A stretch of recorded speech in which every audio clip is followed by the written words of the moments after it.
kecil nih, sekarang yang masa sekolah Bu, ada nggak ya diingat? Masa sekolah. Nah ini nih tinggal satu orang. Aduh saya udah panik, itu saya tinggal satu orang itu. Wah, ternyata kok itu nilai yang tertinggi. Jadi saya aduh senang sekali. Ya. Bahagia banget pasti ya, Oh nilainya iya bagus pasti. ya. Berarti Ibu setuju dong kalau sama orang-orang yang bilang begini, ketika kuliah itu jangan cuma fokus belajar aja, Betul. tapi juga aktif di organisasinya. Oh betul ya, apalagi di masyarakat ya secara umum luas itu luar biasa pengaruhnya. Karena kita hidup di masyarakat yang heterogen begitu ya. Kalau kita nggak terbiasa dengan bergaul dengan banyak orang ya nanti akan menjadi sulit gitu loh. Kan juga bakal berdampak untuk kedepannya kalau kita mudah bergaul.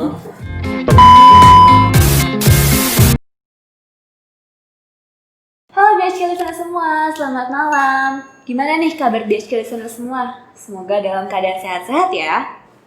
Oh ya BHK listeners, untuk podcast kali ini merupakan salah satu episode dari Suara BHK. Podcast ini kita namain Obrol Asik. Nah kira-kira BHK listeners tahu nggak sih kenapa kita mau adain Obrol Asik ini? Oke, daripada kalian bingung, aku aja jelasin. Jadi, Obrol Asik ini kita adain untuk menyongsong ulang tahun SMA BHK yang ke-50 dan juga untuk memajukan seksi humas menjadi lebih baik lagi ke depannya. Jadi, nantinya akan ada podcast dan juga temu alumni secara virtual. Kita juga akan mengadakan virtual performance pada tanggal 11 Januari dan puncaknya ada pada tanggal 12 Januari bertepatan dengan hari jadi SMA BHK. Gimana nih BHK listeners? Udah pada gak sabar kan? Ditungguin terus ya! Dan juga BHK listeners, doakan ya semoga SMA BHK bisa menjadi lebih baik lagi dan bisa mengembangkan pendidikan ke depannya. Oke BHK listeners, jadi hari ini kita bakal ngobrol-ngobrol nih sama seorang guru yang udah lama mengabdi di SMA BHK dan masih ngajar sampai sekarang. Kalian yang tahu siapa orangnya? Ini dia Ibu Sisiliastri Ekawati.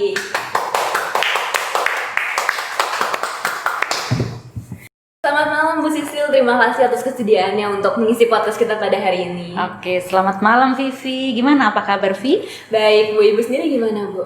Baik, sehat luar biasa ya. Oke, jadi sebelum kita mulai nih saya ingin minta izin dulu pada Ibu. Apakah Ibu berkenan jika kedepannya saya akan bertanya mengenai kehidupan Ibu di dalam maupun di luar BHK? Oke, boleh. Oke, kalau gitu kita lanjut ya ke pertanyaan pertama. Boleh. Nah, saya ingin bertanya nih, Ibu itu anak keberapa dari berapa saudara ya? Saya produk zaman dulu, jadi banyak saudaranya. Saya anak pertama dari 6 bersaudara. Berarti di rumah ramai ya? Oh rame, tetapi setelah dewasa masing-masing berkeluarga jadi sepi. Iya.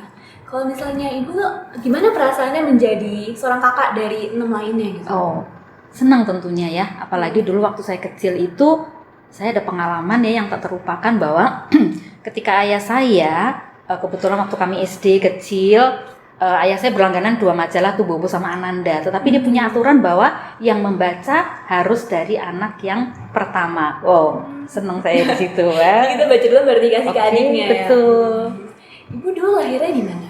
Lahir saya di kota Cilacap di Jawa Tengah dekat Pulau Nusa Kambangan. Oh, jauh, saya belum pernah mampir ke sana. Oh, belum pernah ya, kapan-kapan ke sana ya. Nanti saya ajak ke Nusa Kambangan. Oke. Dan saya ingin bertanya nih, Ibu ketika masih kecil ada nggak pengalaman yang berkesan? Masih kecil ya, kecil banget gitu ya, belum sekolah gitu ya. Belum sekolah. Nah, waktu kecil belum sekolah itu saya punya pengalaman, walaupun belum sekolah, tetapi saya sering diajak oleh ayah saya yang kebetulan guru, jadi diajak, kemudian saya dititipin nih di susteran. Kebetulan bapak saya kan mengajar di sekolah Katolik ya, seperti ini satu yayasan dengan yayasan Asti Dharma. Saya dititipin di susteran, nanti kira-kira mungkin sekitar pukul 9 jam 10 kan biasanya anak-anak udah capek, udah lelah, terus saya diambil, diantar pulang. Masih teringat sampai sekarang ya Bu? Masih. Oke, tadi kan yang masa kecil nih, sekarang yang masa sekolah Bu, ada nggak yang diingat? Masa sekolah, saya pernah itu punya pengalaman kelas 3 ya. Saya punya kotak pensil baru dan semua isinya juga baru. Tetapi kebetulan tertinggal di laci, besoknya saya lihat udah nggak ada. Saya tuh kecewa banget dan sedih banget ya karena gimana ya, masih kecil kan ya, baru betul. aduh gimana banget. Ya itu salah satu ya. Ada lagi juga saya punya pengalaman ketika SMP nih ya. Waktu itu ulangan matematika, kebetulan nih tahun ajaran baru nih, ulangan matematika pertama kali gitu ya. Ketika sudah mau saatnya membagi tuh ya seminggu kemudian itu gurunya tuh agak marah-marah nih karena nilainya tuh doremi katanya begitu ya, marah-marah, kemudian kasih nasihat macam-macam. Aduh, saya juga sedih ya, karena kebetulan ayah saya kan guru matematika, kalau saya nilai matematikanya jelek sedih gitu. Ternyata ketika sudah dibagi satu persatu, Nah ini nih tinggal satu orang, aduh saya udah panik, itu saya tinggal satu orang itu. Wah, ternyata kok itu nilai yang tertinggi. Jadi saya aduh senang sekali ya. Bahagia banget pasti ya, Oh nilainya iya bagus pasti. ya. Oke Bu, ini pertanyaan selanjutnya agak deep nih, agak dalam. Saya ingin menanyakan pada Ibu, menurut Ibu apa sih arti orang tua dalam kehidupan Ibu? Orang tua ya, wah itu orang yang luar biasa ya. Karena orang tua saya hadir di dunia ini. Jadi menurut saya ya dia juga sekaligus, kebetulan kan pendidikan agama di dalam rumah itu luar biasa ya. Dia sebagai apa namanya tanda kehadiran Tuhan ya, tanda kehadiran Allah buat saya. Ibu pun sekarang merasakan yang Oh dari iya, orang tua. Ya. Oke, nah sekarang saya ingin bertanya lagi nih pada Ibu ya. Ibu kan ketika kuliah mengambil jurusan matematika ya. Ibu ada alasan tertentu nggak kenapa ingin mengambil jurusan itu? Oh, saya sebenarnya nggak pengen tuh jadi ambil jurusan matematika. Sebetulnya cita-cita saya yang sesungguhnya adalah saya pengen masuk jadi biarawati, jadi suster. Lalu karena satu dan lain hal akhirnya saya tidak memilih itu. Lalu saya memilih salah satu jurusan di mana tidak banyak omong karena memang saya tidak suka omong, saya orangnya pendiam. Kalau orang menanyakan dan jawabannya iya pasti saya hanya begini, kalau tidak hanya begini. Jadi memang nggak suka dengan omong ya. Maka saya pilihannya itu kerja yang di laboratorium seperti di ahli usaha perikanan itu di bagian pembenihan saya suka itu, kemudian di kehutanan. Tapi ternyata yang diterima adalah di IKIP, jadi perguruan tinggi untuk menjadi guru ya. Nah kebetulan ayah saya kan memang yang ingin saya jadi guru. Kemudian saya mengemukakan dong alasan saya tidak bisa omong, dan kata bapak saya, udah jadi guru matematika aja, kamu menerangkan lalu suruh anak-anak kerjakan begitu. Nah itu alasannya. Gitu. Jadi penerus ya sekarang jadi Iya penerus betul. Setelah gitu, tadi kan udah yang kecil dan sekolah nih. Sekarang saya menanyakan yang saat kuliah, ada nggak yang mengesankan pengalamannya? Selama saya kuliah itu ya tadinya ketika saya berangkat ke kota Semarang, pikiran saya waktu itu saya hanya mau melulu kuliah. Tetapi ternyata karena memang dari SD, SMP, SMA begitu banyak aktif di gereja, lalu tiba-tiba kayak ada suara yang memanggil, kok kamu cuma tidur, kuliah, makan begitu saja ya. Akhirnya saya memilih untuk mengambil bahwa saya tidak hanya kuliah tetapi aktif di organisasi ya, baik itu di kampus maupun di gereja. Gitu.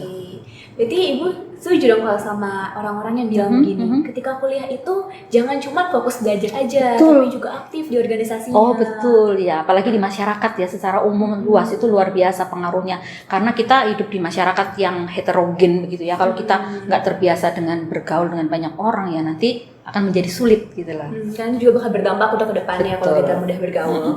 Oke, sebelum Ibu bekerja di BHK nih, Ibu pernah bekerja nggak sebelumnya? Pernah. Saya pernah mengajar di SMP Salomo di Semarang. Jadi waktu itu sebelum lulus saya sambil kuliah. Terus Ibu masuk untuk mengajar di BHK ini sejak kapan ya? Tahun 1993. Oh, udah lama ya.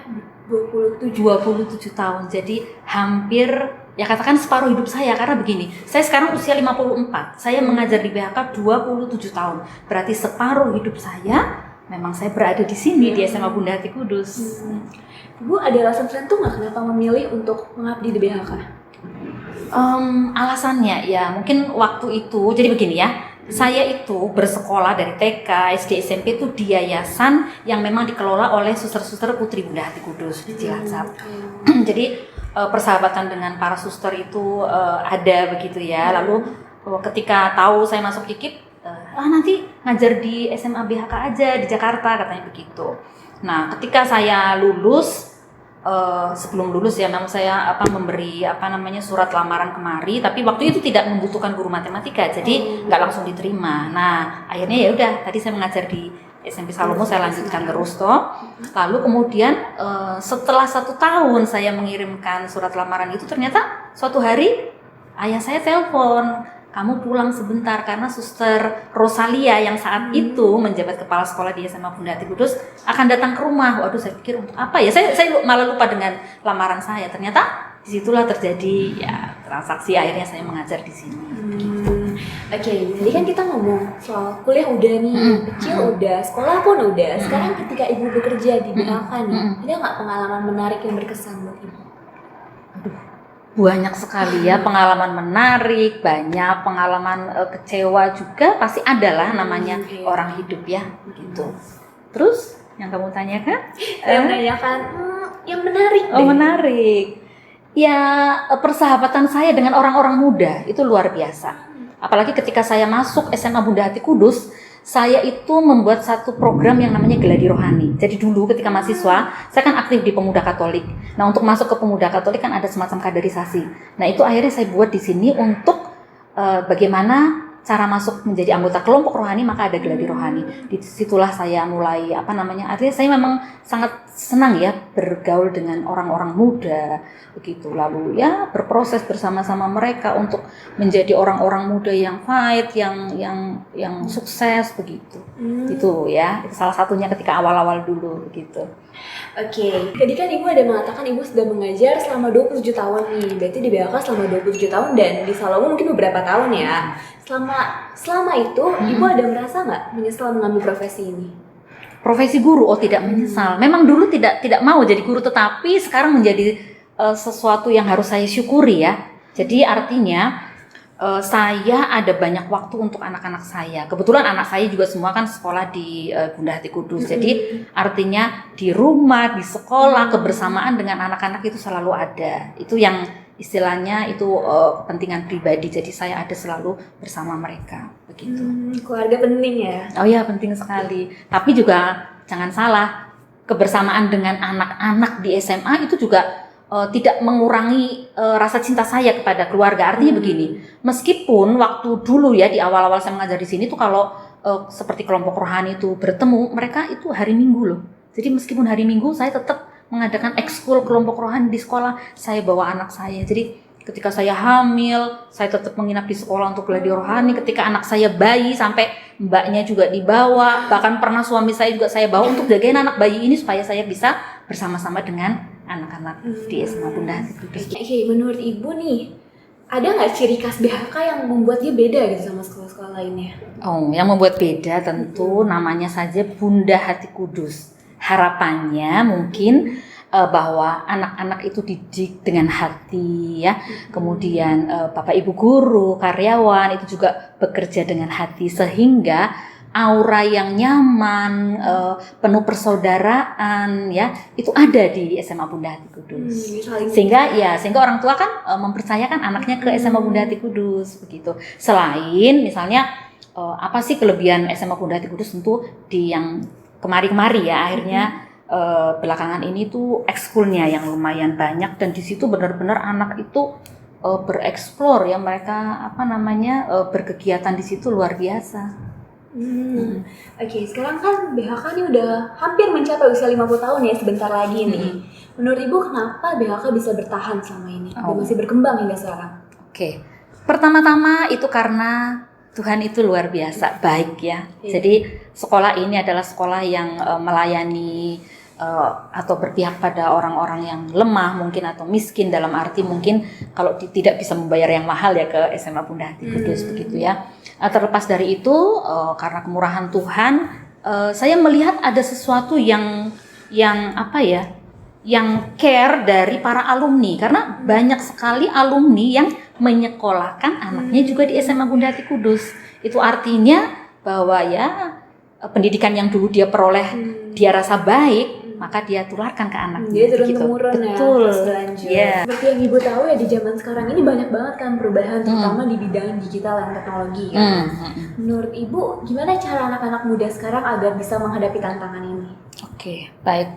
Ya, apalagi sejak pandemi ini ya, orang bukan hanya orang-orang muda loh, Bapak Ibu guru, semua orang-orang tua ya, dari si kecil sampai orang tua sekarang tidak lepas dari gadget ya. Nah, sekarang tinggal bagaimana kita mengelola artinya mengelola pikiran kita supaya tetap positif. Jadi selektiflah terhadap apa yang kita lihat.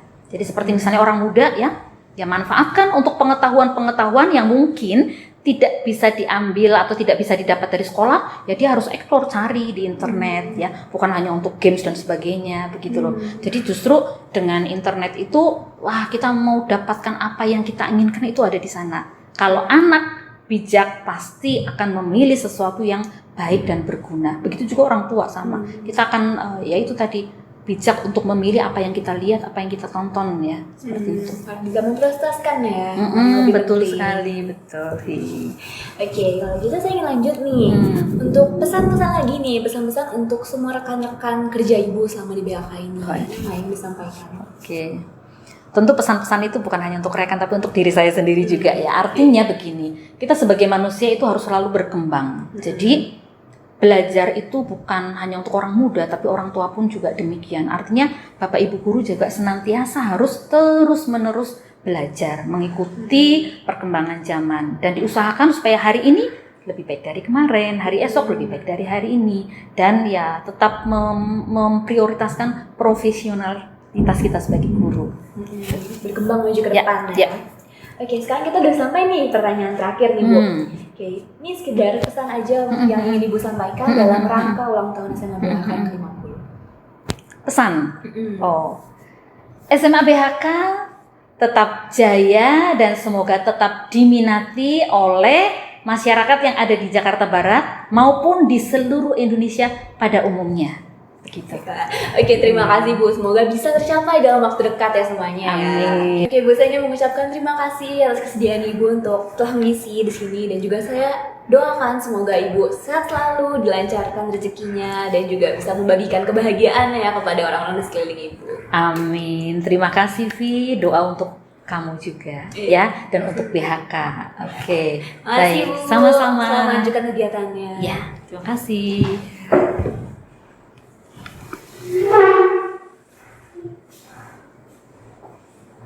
Oke, dear listeners, jadi tadi itu adalah episode pertama dari Obrol Asik SMA Bunda Hati Kudus. Gimana nih menurut kalian semua? Seru kan? Kalau misalnya kalian tertarik, pantengin terus ya YouTube SMA Bunda Hati Kudus Grogol di bawah ini. Jangan lupa di like, subscribe, dan juga dinyalain lonceng notifikasinya biar kalian gak ketinggalan video-video seru lainnya. Dan kalau kalian ingin mendengar episode podcast lainnya, langsung saja cek podcast SMA Bunda Hati Kudus Suara BHK di Spotify ataupun Google Podcast. Terima kasih untuk semua BHK listeners yang sudah mau mendengarkan hingga saat ini. Saya Vivi mohon undur diri. Sampai bertemu di podcast selanjutnya. Salam Suara BHK. Dadah!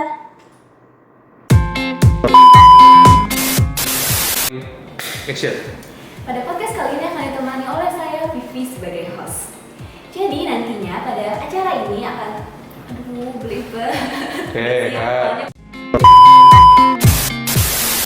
Rolling, kamera, action. Bener Pak, saya kaget. Kan itu mas.